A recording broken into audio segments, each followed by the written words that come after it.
نحمده ونسلم على سيدنا محمد رسوله النبي الأمين المكين الحنين الكريم الرؤوف الرحيم. أما بعد، فأعوذ بالله من الشيطان الرجيم. بسم الله الرحمن الرحيم. الحمد لله رب العالمين الرحمن الرحيم مالك يوم الدين. إياك نعبد وإياك نستعين. اهدنا الصراط المستقيم صراط الذين أنعمت عليهم غير المغضوب عليهم ولا الضالين. آمين. صدق الله مولانا العظيم.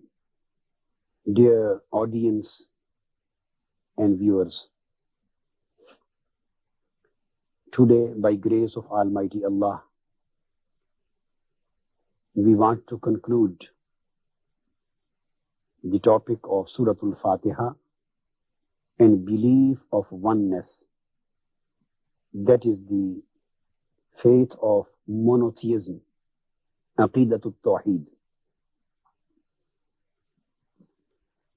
The signs and arguments which we have been discussing in our last lecture in the light of first 3 verses of Surah Al-Fatiha were in nutshell that the man should understand that whosoever is created should not be worshipped and cannot be worshipped. Whosoever is sustained and cherished should not be worshipped and cannot be worshipped. And whosoever dies or has to become answerable to Allah should not be worshipped and cannot be worshipped. Coming towards the implication of 3rd verse, where Almighty Allah says, Malik Yawmiddin, that He is the owner of the day of judgment, and He is the master of the life hereafter. This verse indicates that the man, since he was created and he has been sustained, so he would have to appear before Allah after his death in the form of new life, and he would become answerable for his acts and deeds. So here, the concept of oneness is based on the idea of answerability of every man before Allah, before God. In Holy Quran it is stated, أَفَحَسِبْتُمْ أَنَّمَا خَلَقْنَاكُمْ عَبَثًا وَأَنَّكُمْ إِلَيْنَا لَا تُرْجَعُونَ. Do you think and do you consider that we created you aimlessly? We created you without any objective, without any purpose? And do you think that you would not appear before us and you will not return towards us? Annakum ilayna la turja'un. Do you think that you will not return towards us? Here the word turja'un means returning towards Allah. And returning of a thing means that the same place was the origin of the thing. If a thing returns to me, or if a thing returns to anybody, and the word return is used, it means that it started from the same place. It was originated from here. Since it is the place of its origination, its place of its commencement, so it is going back and it is returning back towards the same place. The word turja'un means that, O mankind, try to understand the reality that your originator is Allah. Why? Because you are again returning towards Him. And the return towards Allah means that your originator was also Allah. And it is stated that don't think that He has created you aimlessly Since he has created you, so his act of creation cannot be purposeless. His act of creation cannot be aimless. What to talk of the life of man? He has not created anything in the universe without any aim and objective and purpose. In Holy Quran it is stated, الَّذِينَ يَذْكُرُونَ اللَّهَ قِيَامًا وَقُعُودًا وَعَلَى جُنُوبِهِمْ وَيَتَفَكَّرُونَ فِي خَلْقِ السَّمَاوَاتِ وَالْأَرْضِ رَبَّنَا مَا خَلَقْتَ هَذَا بَاطِلًا. Those who remember their Lord, remember Almighty Allah, standing and sitting and laying down, and those who concentrate into the creation of the universe, those who think into the process of creation of heavens and earth. So after undergoing the process of thinking into the creation, after undergoing the process of meditation and concentration into the creation, when they will think into the process of creation, they will indeed and certainly reach the conclusion, Rabbana ma khalaqta hadha batila. Oh our Lord, you have created nothing in this universe without aim, without purpose and without objective. Whatsoever has been created by you in this universe possesses a specific purpose of its creation, possesses a specific aim of its creation, and possesses a specific destiny. And out of these creatures, as far as the man is concerned, his life is for the best of the purposes. His life is for the best of the destinies. And his life is for the best of the objectives ever created in this universe. Since he has been given the purposeful life, the man has been given the objectiveful life. That's why his death cannot be complete elimination. Who will determine the fact that whether the man has fulfilled his purpose or not? Whether the man has fulfilled the objective of his life? For what purpose he was sent to the world? For what purpose he was created? For what purpose he was given the life? There should be anybody to determine the fact. There should be anybody to examine his life. There should be anybody to decide that he is succeeded or not. And who should he? Who should be the examiner? Who should be the judge? Who should be the decision maker? It is not possible that the man is created by anybody else and is going to be answerable by anybody before anybody else. No. The Lord who created the man, the Lord who provided the life to the man, the Lord who provided the provisions of life to the man, the Lord who provided the mercies and favors and blessings to the man, the Lord who sustained the man, who cherished the man, only he is entitled so that the man should appear before him, and only he should be entitled to become the examiner of the life of man, because he gave the purpose and he gave the law. So he is the examiner and he should judge on the day of judgment whether this man has fulfilled the purpose of his life or not. So if there is no life hereafter and there is no resurrection and man dies away and it becomes complete elimination of its life and he has not to appear before any power, before his Lord. So what would be the difference as far as the moral discrimination, moral differentiation is concerned? What would be the moral difference between a man and animal? Between a man and fly, between a man and dog, between a man and cat, between a man and bird, between a man and tree, as far as the moral differentiation is concerned, because the animal would go away without any answerability and the man will also go away without any answerability. So the moral superiority cannot become available to man over the other animals and other existing and beings of the world. So since the creator of the man is Allah, the God, so the man is also to become the answerable before him. That's why the concept of answerability after resurrection and after life, after death, has been made again the basis of the idea of oneness. Again, Quran says and reminds the man, Ayahsabu al-insanu an yutraka sudan. Does the man think that he would be left without answerability? He would not be asked what kinds of acts and conduct he has been doing in his life. Alam yaku nutfatam min maniyyin yumna. Was the man not a drop out of the germinal fluid? Thumma kana alaqatan. Then it became a hanging mass to the endometrium of the uterus. فَخَلَقَ. Then he created and made a full-fledged creation. فَسَوَّى.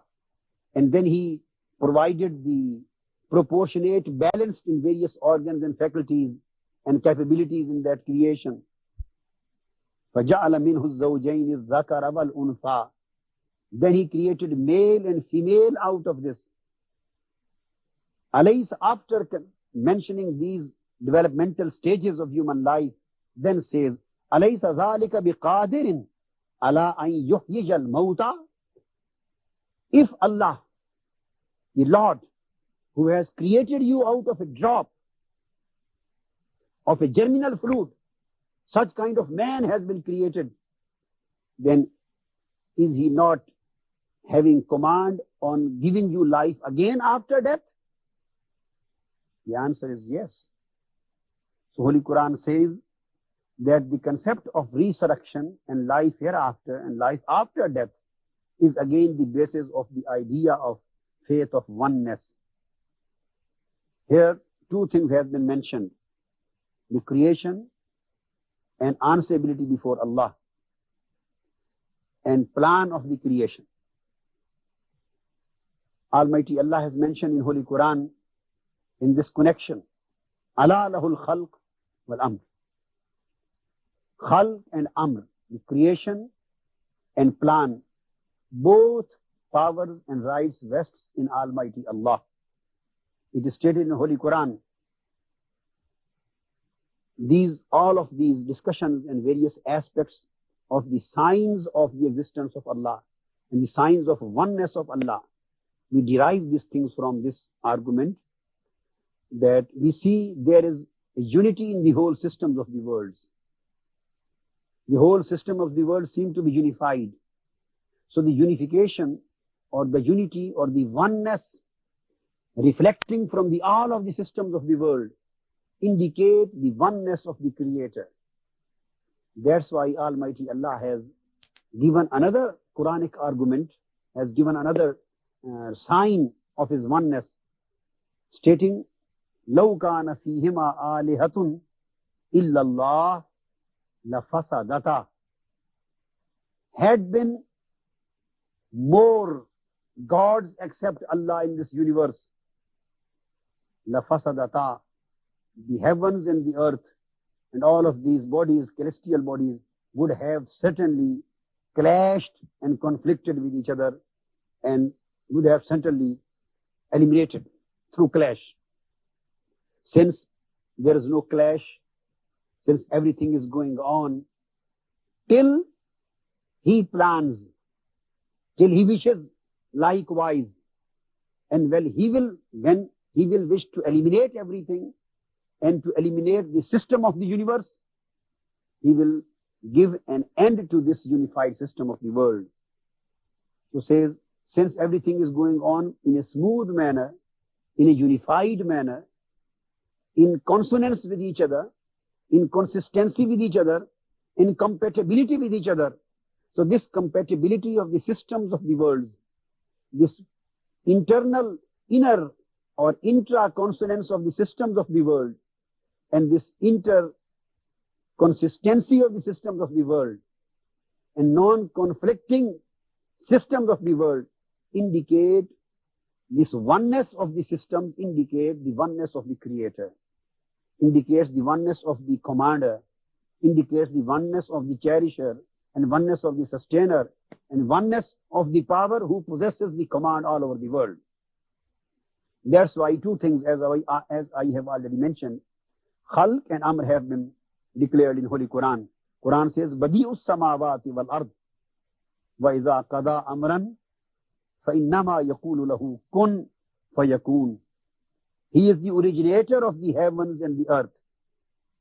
When He decrees a plan, He says to it be, and it comes into existence and goes on. So here is the concept of his decree, his plan of creation. Then again it is stated, إِنَّمَا أَمْرُهُ إِذَا أَرَادَ شَيْئًا أَن يَقُولَ لَهُ كُن فَيَكُونُ. His law of creation is such that when he intends a thing, that such a thing should come into existence, his decree is be. This is his intention. This is his enforcement of his plan and his commanding. And it comes into existence. So the underlying idea in the above verse is that divine intentions and decisions are, in fact, an integral part of God's process of creation.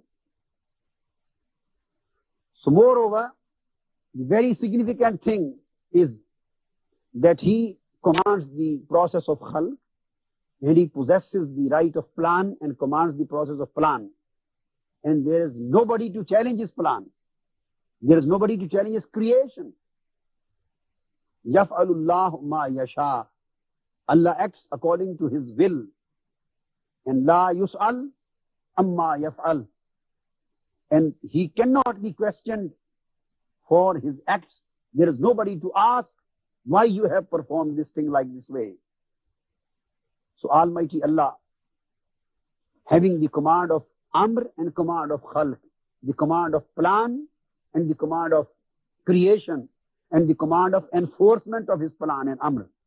That's why in various places in Holy Quran it is stated all of the universe and celestial bodies and various existences and worlds of this universe, they have been commanded by single hand of Allah. وَالشَّمْسُ وَالْقَمَرُ وَالنُّجُومُ مُسَخَّرَاتٌ بِأَمْرِهِ. The sun, the moon, and the stars are subservient to his command, are subservient to his law. So here lies the idea of unity of the systems. Why? وَالشَّمْسُ تَجْرِي لِمُسْتَقَرٍّ لَهَا ذَلِكَ تَقْدِيرُ الْعَزِيزِ الْعَلِيمِ. The sun is going on its fixed way. And this is the divine fixation, the divine command, the divine system which has been performed. So why is the unity in the whole universe? Because musakharatum bi amrih. Everything is subservient to his command, subservient to his law. Since there is only one God, only one commander of the universe, only one supreme power of the universe, so everything is subservient to his power. Everything is subservient to his command. And everything is subservient to his plan. And only it is he whose plan is being enforced in the universe, as well as his creation is concerned, as well as its continuation is concerned, and as well as its elimination would concern when the time of elimination of the world would come. Almighty Allah says, وَكَانَ أَمْرُ اللَّهِ قَدْرًا مَقْدُورًا. The divine laws and the divine plans of Allah are bound by certain measures. He has given certain measures, certain systems. These qadaram maqdura are the provided systems which have been given to the various worlds, and all of the worlds are going on and are running and regulating their affairs under some specified system. At another place, Holy Quran says, this is the basis of the unity of the systems of the worlds. Why? Because Quran says, قَدْ جَعَلَ اللَّهُ لِكُلِّ شَيْءٍ قَدَرًا. Allah has made a specific pattern for everything that exists in various worlds. Whatsoever is created, it has been given a specific pattern. Whatsoever is given existence in this universe, at the same time it has been given with a specific pattern, with a specific mode, with a specific system, and with a specific mode of regulation. Since the Creator has provided specific system to its creation, that's why everything is going according to his plan. And the unity in his enforcement, unity in the enforcement of his plan, and the unity in the continuation of the systems of the universe indicate that the Creator and the Sustainer and the Planner and the Commander is only one, that is Allah. That's why in Holy Quran it is again stated, mentioning the names of various systems, stated, وَالشَّمْسِ وَالضُّحَاهَا, by the sun and its brightness, وَالْقَمَرِ إِذَا تَلَاهَا, and by the moon as it follows her, وَالنَّهَارِ إِذَا جَلَّاهَا, by the day as it shows up the sun's glory, وَاللَّيْلِ إِذَا يَغْشَاهَا, and by the night as it conceals it, وَالسَّمَاءِ وَمَا بَنَاهَا, and by the heavenly bodies and their wonderful structures, وَالْأَرْضِ وَمَا طَحَاهَا, by the earth and its wide expanse, وَنَفْسٍ وَمَا سَوَّاهَا, by the human personality and order and balance and equilibrium given to it in a wonderful way.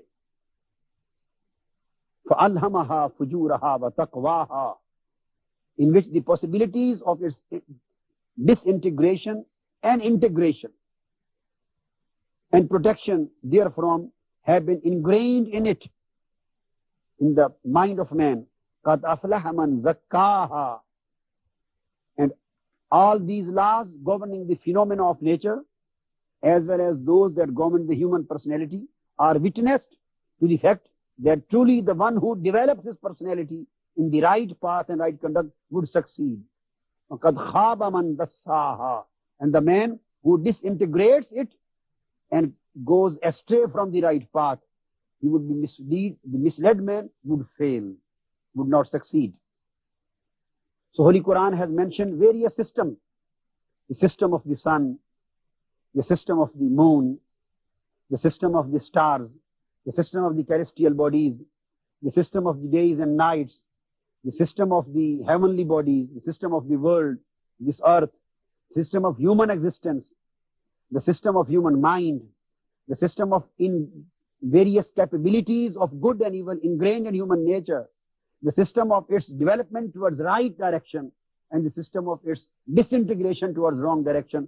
All of these things, Almighty Allah says that it is only one creator, cherisher and sustainer who has controlled all of these systems and concluded each and everything in the form of single unity and oneness. And there is no change in it.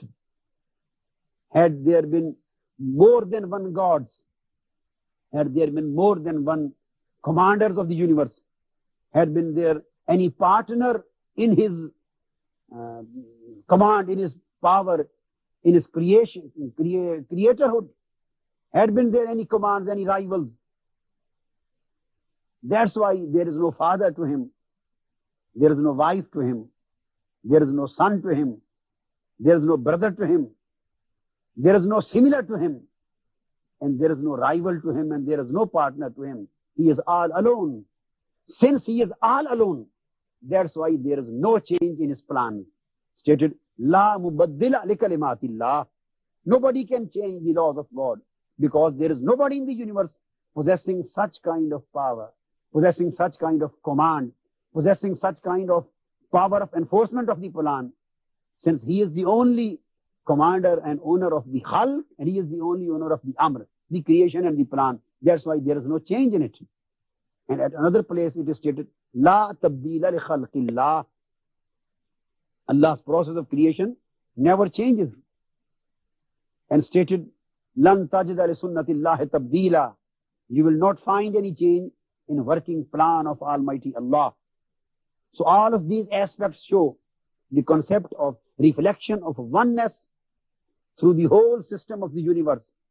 Since the systems of the universe are revolving on the idea of oneness, and the reflection of oneness is very obvious from the systems of this world, from the plans of this world.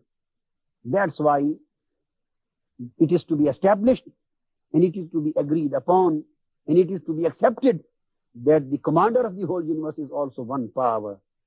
And Almighty Allah again says, Allazi khalaqa sab'a samawatin tibaqa.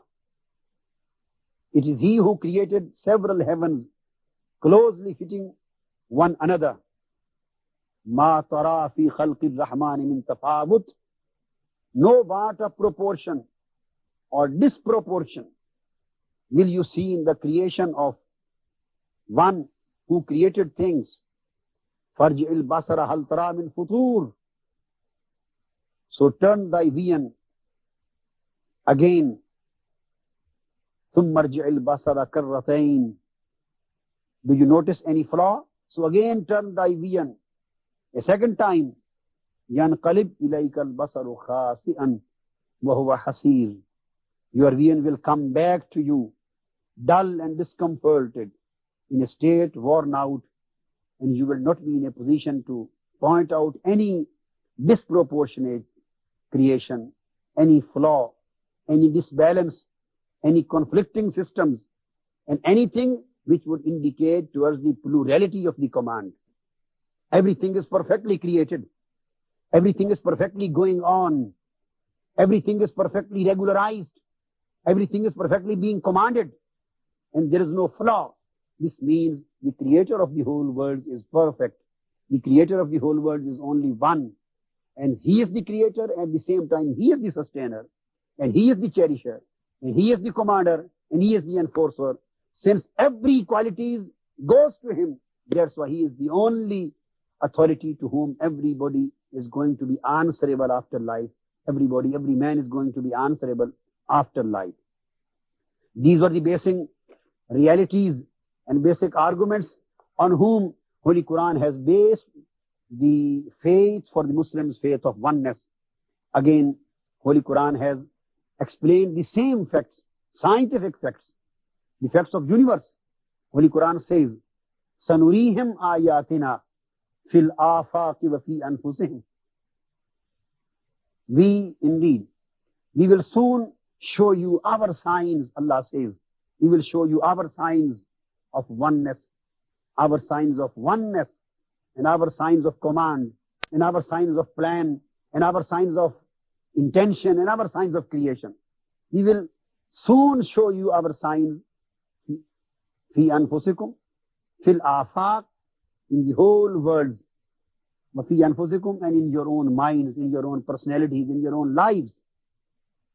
And that's why Quran says, وَقَدْ خَلَقَكُمْ أَطْوَارًا, seeing that it is He that has created you in diverse stages. Here lies the mentioning of the stage-wise creation of life.